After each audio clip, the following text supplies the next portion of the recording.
Hello guys, welcome back to my channel English with GB Raj sir. Today I am going to tell you how to use action words in sentences. What are action words? Action words means what a person or thing does.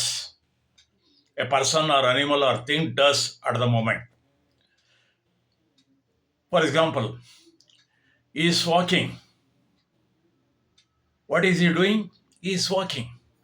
Walking is the action word. Let's see some more examples. I wake up early. ನಾನು ಬೇಗ ಹೇಳ್ತೇನೆ wake up ಅನ್ನೋದು action word. Wake ಅನ್ನೋದು action word. He brushes his teeth. ಅವನು ಹಲ್ಲನ್ನು ಉಜ್ತಾನೆ. ಅಲ್ಲಿ brushes ಅನ್ನೋದು action word. We ate breakfast. What do we eat? We eat breakfast. We ate breakfast. ನಾವು ಬೆಳಗಿನ ತಿಂಡಿಯನ್ನು ತಿಂದೆವು. They walk to school. Walk is the action word. ಅವರು ಶಾಲೆಗೆ ನಡ್ಕೊಂಡು ಹೋಗ್ತಾರೆ. He reads a magazine. ಅವನು ಮ್ಯಾಗಝೀನ್ನ ಓದ್ತಾನೆ. ಇಲ್ಲಿ ರೀಡ್ಸ್ ಅನ್ನೋದು action word. She teachers English. ಆಕೆ English ಬೋಧಿಸುತ್ತಾಳೆ.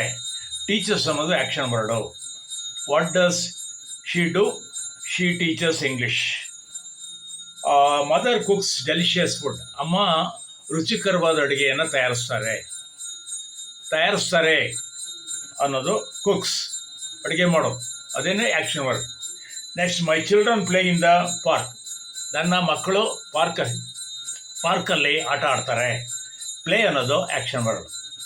I write a letter. ನಾನೊಂದು ಪತ್ರ ಬರೀತೇನೆ. ರೈಟ್ ಅನ್ನೋದು action word. We sleep at night. ನಾವು ರಾತ್ರಿ ವೇಳೆ ನಿದ್ರೆ ಮಾಡ್ತೇವೆ. ಸ್ಲೀಪ್ ಅನ್ನೋದು action word. I get up at 6 AM. ನಾನು 6 ಗಂಟೆಗೆ ಎದ್ದೇಳ್ತೇನೆ.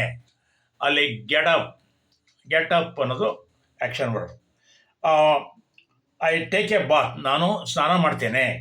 ಟೇಕ್ ಅನ್ನೋದು action word. Next, I work hard. ನಾನು ಕಷ್ಟಪಟ್ಟು ಕೆಲಸ ಮಾಡ್ತೇನೆ. ವರ್ಕ್ ಅನ್ನೋದು action word. I read A book. ನಾನೊಂದು ಪುಸ್ತಕ ಓದ್ತೇನೆ. ಅಲ್ಲಿ ರೀಡ್ ಅನ್ನೋದು action word. I sleep at 10 PM. ನಾನು ರಾತ್ರಿ 10 ಗಂಟೆಗೆ ಮಲಗ್ತೇನೆ, ನಿದ್ರೆ ಹೋಗ್ತೇನೆ. ಸ್ಲೀಪ್ ಅನ್ನೋದು ಆ್ಯಕ್ಷನ್ ವರ್ಡ್. ನೋಡೋಲ್ಲ ಸ್ನೇಹಿತರೆ, if you like my channel, please subscribe and press a bell icon. Thank you all.